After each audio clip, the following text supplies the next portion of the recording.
Hello friends, तो कैसे हो आप सब लोग। उम्मीद है कि आप सब सही होंगे, अच्छे होंगे। तो फ्रेंड्स, आज का टॉपिक रहेगा हरियाणा जीके का।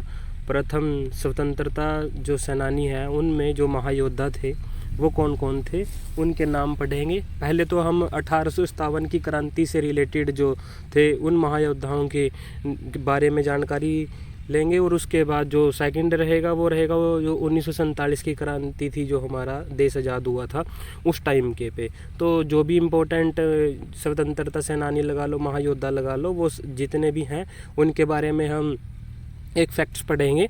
और उम्मीद है कि आपको ये आने वाली जितनी भी परीक्षाएं हैं उनमें उपयोगी रहेगा। तो फ्रेंड्स, स्टार्ट करते हैं। सबसे पहले रहेंगे बल्लभगढ़ के शेर नाहर सिंह। तो जो बल्लभगढ़ के थे उनका नाम आपको पता ही लग चुका होगा, नाहर सिंह थे। उनके बारे में पढ़ते हैं। जो प्रथम स्वतंत्रता संग्राम के हरियाणवी योद्धाओं में इनका नाम प्रमुखता से लिया जाता है। जो सबसे पहला प्रथम स्वतंत्रता संग्राम हुआ था उनमें जो हरियाणवी योद्धाओं में बोलेंगे तो हरियाणा से कौन थे, ये बल्लभगढ़ से नाहर सिंह थे, इनका नाम लिया जाता है। ये 1829 में बल्लभगढ़ रियासत के प्रशासक बने। इनको एडमिनिस्ट्रेशन चलाने का काम मिला 1829 में बल्लभगढ़ से। तो ये अंग्रेज़ों के कट्टर विरोधी थे, ये अंग्रेज़ों के अगेंस्ट थे, क्योंकि अंग्रेज हमारे ऊपर देश में शासन कर रहे थे। तो उनके ये क्या थे, कट्टर विरोधी थे। इन्होंने दिल्ली सम्राट बहादुर शाह जफर से मित्रता की और अपने सैनिक भेजकर सम्राट को दिल्ली की गद्दी अंग्रेज़ों से मुक्त कराकर पुनः पाने में मदद की। इन्होंने क्या किया, जो दिल्ली के सम्राट थे बहादुर शाह जफर से मित्रता की, उनसे इन्होंने बोला कि हम आपके साथ हैं, और अपने सैनिक भेजकर सम्राट को दिल्ली की गद्दी पर दोबारा अंग्रेज़ों से क्या करवा दिया, मुक्त करवाकर दोबारा उनको गद्दी सौंपने का काम करवाया। लेकिन इनके 4 महीने 7 दिन बाद ही 20 सितंबर 1857 को अंग्रेज़ों ने दिल्ली पर पुनः कब्जा कर लिया। और फिर 4 महीने 7 दिन के बाद 20 सितंबर 1857 को फिर से गद्दी किनके पास आ चुकी, अंग्रेज़ों के पास। तो अगर कहेंगे कि बल्लभगढ़ के जो शेर थे नाहर सिंह, इन्होंने अंग्रेज़ों के साथ लोहा लिया था, उनके साथ इन्होंने उनके अगेंस्ट क्रांति की, और उसके फिर बाद उनको जो दिल्ली के बहादुर शाह जफर थे उनको गद्दी दिलवाने का काम भी किया था। तो इनको बहुत प्रमुखता से आप ले सकते हो। 23 सितंबर 1857 को अंग्रेज अधिकारी शावरज ने नाहर सिंह को घुड़साल में कैद कर लिया, और उसके बाद 20 सितंबर को जब दोबारा अंग्रेजों के हाथ में गद्दी आई तो उन्होंने देखा कि इनका साथ किसने दिया था, वो थे नाहर सिंह। तो उनके अधिकारी थे। 23 सितंबर 1857 को शावरज ने नाहर सिंह को घुड़साल में कैद कर दिया, और इन पर राजद्रोह का मुकदमा चलाकर अंग्रेजों ने इन्हें 9 जनवरी 1858 को चांदनी चौक पर सरेआम फांसी पर लटका दिया। तो देखो, ये हार ना मानने वाले क्रांतिकारियों की होती है इतनी बड़ी गाथा, जिन्होंने खुद ही इन्होंने बोला अंग्रेजों ने कि इन्होंने राजद्रोह का मुकदमा, जैसे अब कह देते हैं, तो ऐसे ही क्या है, राजद्रोह का मुकदमा है। राजद्रोह के मुकदमे में इनको बोला गया कि आपने जो है ये अंग्रेजों के साथ ना देकर उनका दिल्ली के सम्राट का साथ दिया, और आपको राजद्रोह का मुकदमा के अगेंस्ट आपको क्या किया जाता है, फांसी सुनाई जाती है। और 9 जनवरी 1858 को चांदनी चौक दिल्ली पर सरेआम फांसी पर लटका दिया। तो ये थे हमारे बल्लभगढ़ के शेर नाहर सिंह। उम्मीद है कि आपको इनका फैक्ट समझ में आया होगा। नेक्स्ट पढ़ते हैं, झज्जर के कौन थे, नवाब अब्दुर्रहमान खान। तो झज्जर के नवाब अब्दुर्रहमान खान के बारे में भी पढ़ लेते हैं। इन्होंने भी 1857 की क्रांति में अंग्रेजों के विरुद्ध बढ़ चढ़कर भाग लिया और अंग्रेजी सेना के खूब छक्के छुड़ाए। 8 सितंबर 1857 को उन पर विद्रोही व भागी होने का आरोप लगाकर मुकदमा चलाया। तो इन्होंने भी 1857 की क्रांति में महत्वपूर्ण योगदान दिया इंडिया में, और जो अंग्रेज़ों के विरुद्ध थे ये भी जितने भी रहेंगे, जब भी तो स्वतंत्रता सेनानी कहलाइए। तो अंग्रेजी सेना के खूब छक्के छुड़ाए इन्होंने। 8 सितंबर 1857 को उन पर विद्रोह व भागी होने का आरोप लगाकर मुकदमा चलाया। तो क्या हुआ, 8 सितंबर 1857 पर उन पर भी राजद्रोह की मुकदमा या बागी होने का आरोप लगाकर क्या कर दिया, मुकदमा चला दिया। और 17 अक्टूबर 1857 को सुनियोजित ढंग प्री प्लान तरीके से क्या किया उन्होंने, दोषी करा कर उनको 23 अक्टूबर 1857 को लाल किले के सामने फांसी के तख्ते पर लटका दिया। तो ये क्या था, इन्होंने एक वो बना रखा था कि दिल्ली एक राजधानी रहेगी और उनका गढ़ रहेगा। तो वहाँ से अंग्रेज ये दिखाना चाहते थे छवि कि अगर कोई भी अंग्रेजों के खिलाफ जाने वाला है, उस राजा या जो भी नेतृत्व करने वाला लीडरशिप रहेगा उसमें, उसको हम क्या करेंगे, ऐसे ही सरेआम फांसी देंगे ताकि लोगों के मन में भय हो, डर हो, ताकि वो आगे से अंग्रेज़ों की तरफ रहें। और कहीं जो अगेंस्ट में थे जो स्वतंत्रता सेनानी, उनको यह लगा लो, उनके जो नेतृत्व में जितने भी उनके फॉलोअर्स लगा लो, उनको डराने के लिए उन्होंने ये काम करते थे। ये सामने सभी के क्या करते थे, फांसी पर लटकाते थे। और आपको पहले बताया था जो ये इनसे पहले रहे हैं वो नवाब जो यहाँ के कहाँ के थे, ये बल्लभगढ़ रियासत के नाहर सिंह, इनको भी क्या किया था, चांदनी चौक पर लटकाया था ना। तो झज्जर के नवाब अब्दुल रहमान खां को भी क्या करा, इन्होंने दिल्ली के लाल किले पर क्या किया, सरेआम फांसी दी। और उसके बाद हम करते हैं नेक्स्ट जो रहेगा सर छोटू राम के बारे में। और ये लगा लो, सर छोटू राम के बारे में मैंने एक को आपको वीडियो के शॉर्ट में भी आपको समझाया है, लेकिन चलो दोबारा आ गया तो आपको एक ये रहेगा कि साथ के साथ इनको भी कवर अप कर लेंगे। उसमें थोड़ा और डीपली बताया गया है इनके बारे में, ये भी पढ़ लेते हैं। इनका जन्म कब हुआ था, 24 नवंबर 1881 को रोहतक के गढ़ी सांपला में हुआ था। यह बात आपको समझ में आ चुकी होगी। और याद रखना ये मोस्ट इम्पोर्टेंट क्वेश्चन है, क्योंकि पूछता है छोटू राम जो सर थे, सर छोटू राम का जन्म कहाँ हुआ था, कब हुआ था, 24 नवंबर 1881 को रोहतक के गढ़ी सांपला में हुआ था। अब अगर HSC डीपली क्वेश्चन देने लगी तो गांव का नाम दे देगी गढ़ी सांपला भी, तो याद रखना अपने रोहतक के गढ़ी सांपला था उस टाइम पे। वहाँ पे क्या था, रोहतक के अंदर पड़ता था, उसमें क्या था, इनका जन्म हुआ था। आगरा विश्वविद्यालय से इन्होंने जो LLB की पढ़ाई थी, ऐसा कुछ इन्होंने किया था, वकालत की पढ़ाई पूरी की थी आगरा से। तो याद रखना आपने LLB की पढ़ाई कहाँ से की, इन्होंने आगरा से। इन्होंने वर्ष 1916 में रोहतक से, अब याद रखना 1916 में इन्होंने रोहतक से किस लैंग्वेज में, उर्दू साप्ताहिक जाट गजट का प्रकाशन किया। उर्दू साप्ताहिक एक अखबार लगा लो, उसका क्या किया इन्होंने, प्रकाशन किया एक इसमें। तो उसमें क्या था, इन्होंने 1916 में रोहतक से उर्दू साप्ताहिक जाट गजट का प्रकाशन किया। अब इसमें एक पत्रिका भी हो सकती है, तो इसका मैं श्योर नहीं हूँ। तो ये ज़रूर याद रखना कि उर्दू लैंग्वेज में थी साप्ताहिक जाट गजट, क्योंकि जो मैगजीन है ये आएंगी और जो सिंपल अखबार वो तो डेली, तो इसलिए तो साप्ताहिक जाट गजट का प्रकाशन किया। और वर्ष 1924 में जमींदारा लीग की स्थापना की। एक इन्होंने कम्युनिस्ट पार्टी की भी थी, वो भी आपको याद रखना, शायद वो 1923 की थी। 1924 में जमींदारा लीग की स्थापना की। तो आपके 4-5 क्वेश्चन हो चुके। सबसे पहले कब जन्म हुआ, 24 नवंबर 1881 में। कहाँ हुआ, रोहतक में। और गाँव का नाम पूछेगा तो गढ़ी सांपला में। अगर बोलेगा वकालत कहाँ से की, LLB कहाँ से की, तो कहाँ से की, आगरा से। 1916 में कौन सी जगह से इन्होंने वो निकाला, प्रकाशन किया, रोहतक से उर्दू साप्ताहिक जाट गजट। जाट गजट भी पूछ लेता है किसका है, याद रखना जाट गजट किसका रहेगा, सर छोटू राम का। 1924 में क्या किया इन्होंने, जमींदारा लीग की स्थापना की। वर्ष 1937 में इनको सर की उपाधि से सम्मानित किया था। 1937 में क्या कर दिया, अंग्रेजों ने शायद इनको क्या किया था, सर की उपाधि दी थी। और वर्ष 1938 में इनके द्वारा किसानों के अनाज की बिक्री हेतु मार्केटिंग बोर्ड का गठन किया। अब ये भी इम्पोर्टेंट क्वेश्चन है। 1938 में किसानों के अनाज की बिक्री करने के लिए कि अगर उनकी जो किसान है अगर वो फसल लेके आता है तो उनके लिए क्या करना पड़ेगा, उनकी सेल करवानी पड़ेगी। तो उनके लिए उन्होंने एक मार्केटिंग बोर्ड का क्या किया था, गठन किया था। कब किया था, 1938 में। 37 में सर छोटू राम को जब क्या मिला था, और सर की उपाधि मिली थी, उसके बाद ही इन्होंने क्या किया था, 38 में मार्केटिंग बोर्ड की स्थापना कर दी थी। उम्मीद है कि आपको ये भी समझ में आया होगा। नेक्स्ट चलते हैं। नवाब अहमद अली गुलाम खान 20 सितंबर 1857 में दिल्ली सम्राट की अपनी गद्दी पुनः प्राप्त करने में नवाब अहमद अली गुलाम खान ने महत्वपूर्ण भूमिका निभाई थी।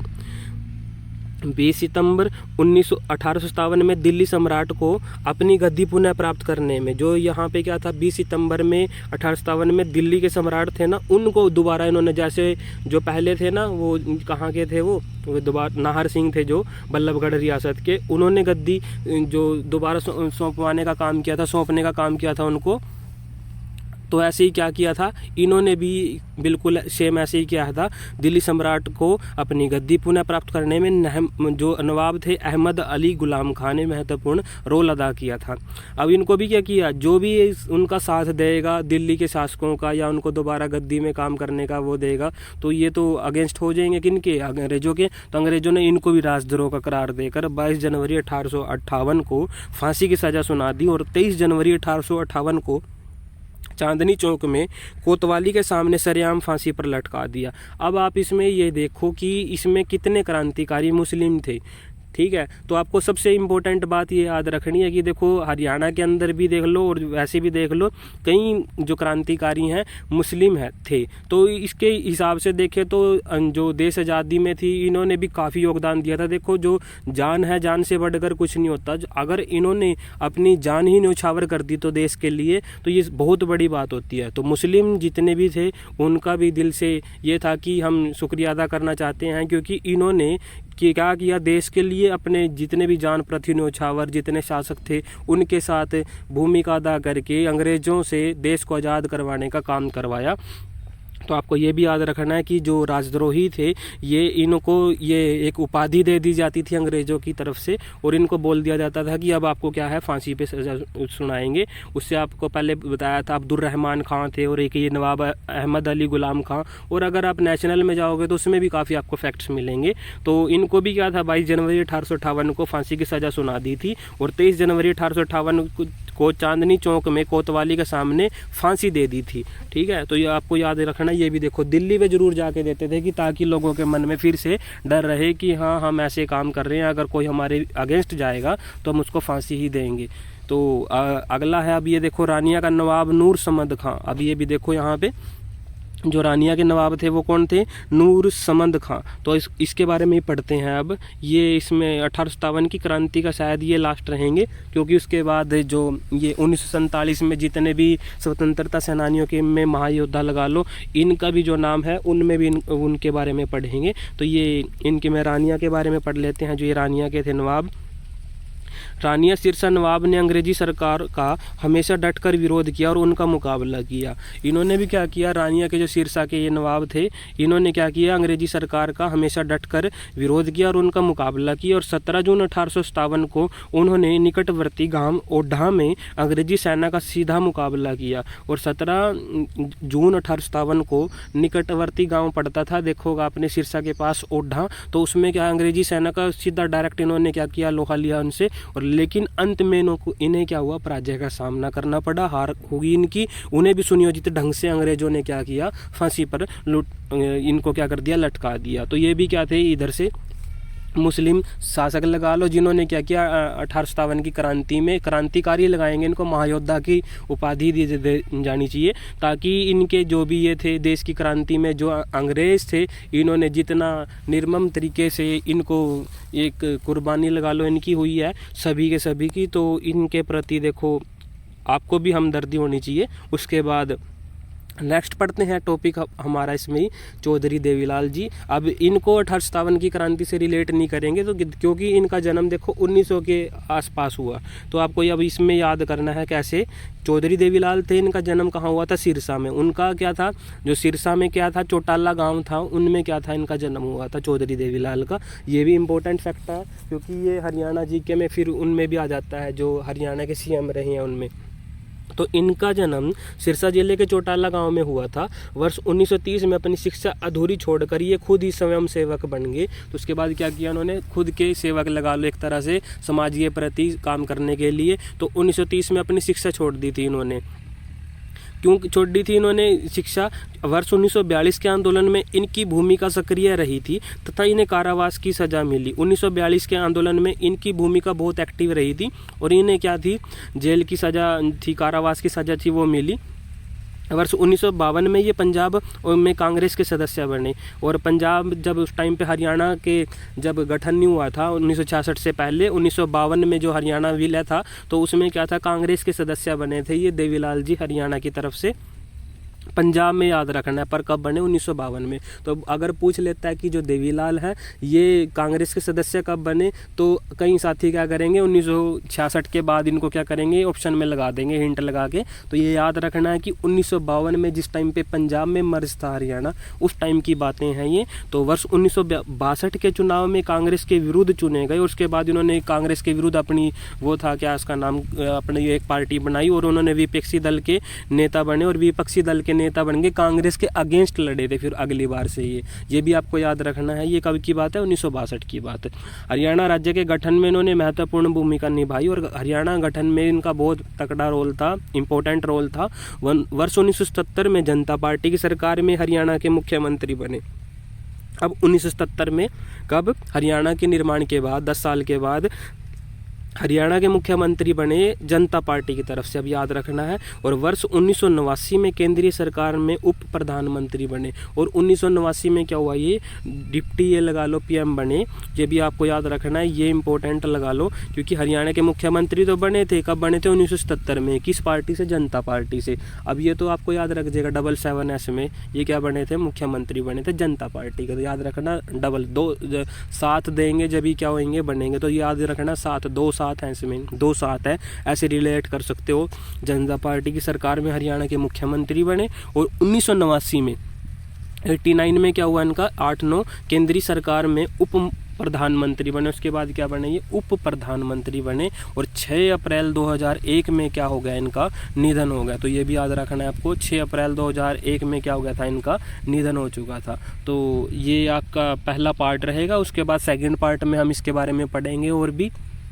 पहले पार्ट में जितने इंपॉर्टेंट थे वो मैंने आपको बता दिया, उनके आपने नाम देख लेने हैं। उसके बाद जो इससे पहले करवाए हैं वो भी आपको याद होंगे, इनके नाम मैंने एक बार और वो करवा देता हूँ रिवाइज। बल्लभगढ़ का शेर नाहर सिंह के बारे में पढ़ा, झज्जर के नवाब अब्दुर्रहमान खां के बारे में पढ़ा, सर छोटू राम जी के बारे में पढ़ा, नवाब अहमद अली गुलाम खां के बारे में पढ़ा, और रानिया का नवाब कौन था? नूर समंद खां, इनके बारे में पढ़ा। तो उम्मीद है कि आपको ये समझ में आया होगा। और ऐसे ही आपका अगर आपको लगता है कि हाँ मेहनत की जा रही है, देखो इस चैनल पे, क्योंकि कॉमर्स का चैनल है और आपको साथ के साथ यूट्यूब में हरियाणा की वीडियोज़ भी मैं अवेलेबल करवा रहा हूँ अकेला ही। तो अगर आपको ये अच्छा लगता है तो आप साथ दे के एक तरह से चैनल को आप प्रमोट करवा सकते हो, आपके माध्यम से ही, क्योंकि आपके लिए ये चैनल बनाया गया है, कोई इसमें पर्सनल वो मोटिव नहीं है। अगर आपको अच्छा लगता है कि कंटेंट सही दिया जा रहा है तो आप फॉलो कर सकते हो, सब्सक्राइब कर सकते हो। तो इसी के साथ thank you, have a nice day.